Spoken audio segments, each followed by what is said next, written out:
मन की आदत होती है कि वो हमेशा अति में डोलता रहता है। वो किसी एक चीज को चुन लेगा और उसी की तरफ चलता है। किसी को या तो हम अच्छा मान लेते हैं या उसको फिर हम बहुत बुरा मान लेते हैं।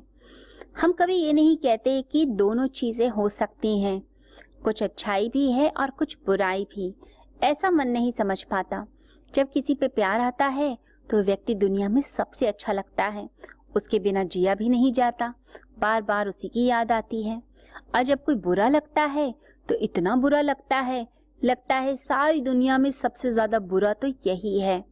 तो मन की क्या आदत हुई, मन अति में डोलता है।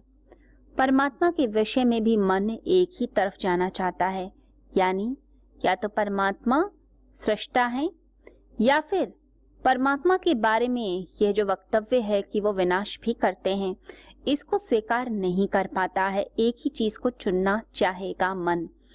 परंतु परमात्मा के विषय में जब भी हम बात करें तो उसमें सभी चीजों को हमें एक साथ लेकर चलना चाहिए, क्योंकि वो जन्म भी देता है और मृत्यु भी देता है। ये पूरा संसार सकाम कर्मी है, यानी एक किसी फल के लिए हम कुछ करते हैं। ध्यान कभी भी ऐसे नहीं लगता। जिसे कुछ चाहिए उसे कुछ करना भी पड़ेगा, और जब कुछ कर्म करना पड़ेगा तो इसका मतलब है वो संसार के कार्यों में उलझा। ध्यान मतलब मुझे कुछ नहीं करना, मुझे शांत बैठना है। जैसे नींद के समय आपको कहा जाए ये करो, वो काम करो, तीसरा काम करो, चौथा करो, आप कहेंगे नींद कभी ऐसे आती है?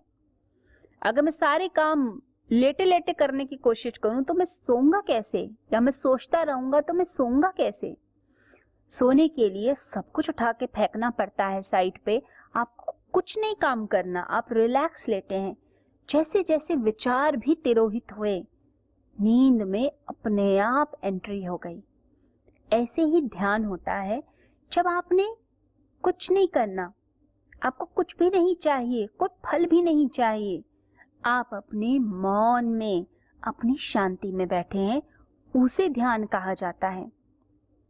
ये जो अध्याय है 13वां अध्याय, यहाँ बार बार एक ही विचार लिया जाता है, क्षेत्र क्षेत्रज्ञ या प्रकृति पुरुष। तो एक ही विचार, क्षेत्र क्षेत्र के विचार और प्रकृति पुरुष विचार शब्दावली में प्रयोग में आता है। यहाँ पर क्षेत्र का अर्थ जो है वो हमेशा देह और प्रकृति है। प्रकृति का अर्थ भी यही है कि देह और सृष्टि। या क्षेत्रज्ञ, क्षेत्रज्ञ यानी कि आत्मा परमात्मा, पुरुष का अर्थ भी सेम है, आत्मा और परमात्मा। तो हम भूल कब करते हैं? जब हम क्षेत्र और क्षेत्रज्ञ को अलग नहीं समझते, या फिर हम दूसरी भूल करते हैं, इसको एक समझ लेते हैं, या तीसरी भूल करते हैं, इनमें से एक ही को सत्य मान लेते हैं। तो इस श्लोक के अंदर, 22वें श्लोक के अंदर स्पेशली ये जो बात बताई गई है परमात्मा के बारे में, परम पुरुष के बारे में, कि वह उपद्रष्टा, अनुमंता, भोक्ता, वह भरता है। ये 4 चीजें स्पेशली बताई गई हैं। तो अब हम थोड़ा इसके बारे में थोड़ा समझने की कोशिश करें कि ये क्या चीज बताई गई। जैसे मैंने अभी बताया कि उपद्रष्टा का मतलब है साक्षी भाव। अभी मनुष्य जैसे जीता है उसमें क्या है कि वह सिर्फ शरीर से जुड़ा हुआ, शरीर के भावों से जुड़ा हुआ, जो शरीर ने कहा वही सत्य है, उसी में ही जीता, उसी में ही मरता है। उपद्रष्टा का अर्थ है जब हम आत्मा की दृष्टि से देखते हैं कि मैं जो कर रहा हूँ क्या वो सही है, मैं ये जो थॉट प्रोसेस कर रहा हूँ, मैं किसी के घर में घुस रहा हूँ, किसी की बातें सुन रहा हूँ, ये सब गलत है। तो अपने साक्षी भाव में आना, निगाह रखना, जैसे माँ निगाह रखती है, देखती रहती है, अगर बच्चा कुएं के पास खेल रहा हो उसका ध्यान रहता है कहीं गिर ना जाए, ऐसे ही साक्षी भाव आने लगता है, उसे उपद्रष्टा कहेंगे। आत्मा निगाह रखती है हमारे ऊपर। दूसरी बात जिसे हम कहेंगे अनुमंता, जब शरीर और जीव भाव से ऊपर उठा जाता है कि हम तो पशुओं की तरह जीवन को जी रहे हैं, तो ये जो पशु की तरह जीवन जीते जीते एक स्वयं बोध आता है, नहीं मुझे उच्च तल पर जीना है। धीरे धीरे उच्च तल तक आते आते आप आत्मा के साक्षी भाव में रहने लगते हैं और फिर उसके बाद भीतर का वो जो परमात्मा है वो एक नैतिक भूमिका में आ जाता है, यानी सम्मति की भूमिका में। वो आपको अंदर से आवाज देता है, शाबाश तुमने बहुत अच्छा काम किया। जैसे आप किसी की मदद करें तो अंदर से ऐसा लगता है कि आत्मा कह रही है बहुत अच्छा मैंने काम किया है। आप अपने ऊपर प्राउड महसूस करते हैं। दूसरा प्राउड करे ना करे, मैं तो प्राउड महसूस करता हूँ, मैंने ये बिल्कुल ठीक काम किया है, मैं सत्य की राह पर चला, मैंने अपने अंदर की वासना को कंट्रोल किया, मैंने अपने अंदर की ईर्ष्या को कंट्रोल किया। आज मैं किसी का बुरा नहीं सोचता, मैं किसी से कोई कंपेयर नहीं करता। तो जो अंदर से एक शाबाशी आती है खुद के प्रति, एक प्राउड, एक आंखों में सत्य की ज्योति आती है, वो अनुमंता, यानी हम वासनाओं के कारण नहीं जीते, हम परमात्मा की शाबाशी, उसकी सम्मति से जीते हैं। उसके बाद जो भाव आता है उसे बोलते हैं भरता।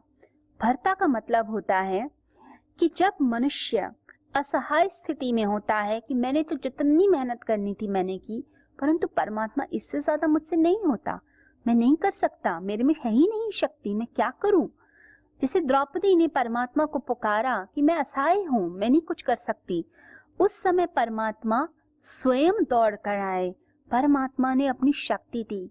तो कभी कभी ऐसा होता है कि वो जो शक्ति है परमात्मा की, वो हाथ बनकर आपका हाथ थाम लेती है, आपको ऐसी शक्ति दे देती है कि आप अपनी परेशानी से उबर जाते हैं। इसे भरता भाव कहते हैं। अब आता है भोक्ता भाव। भोक्ता भाव का अर्थ है जब व्यक्ति क्या कहता है, मैं जो कर्म करता हूँ परमात्मा, मैं तुझे अर्पित करके करता हूँ, मैं तेरे लिए ही करता हूँ, मेरे सारे फल तेरे ही हैं, मेरे सारे कर्म तेरे हैं, सब कुछ तेरे ही चरणों में अर्पित है। जैसे युधिष्ठिर जब स्वर्ग की तरफ जा रहे थे तो एक कुत्ते को स्वर्ग में जाने के लिए मना कर दिया गया, जिसने पूरा टाइम साथ निभाया। तो सम्राट युधिष्ठिर ने जीवन भर के पुण्य तुरंत अर्पित कर दिए।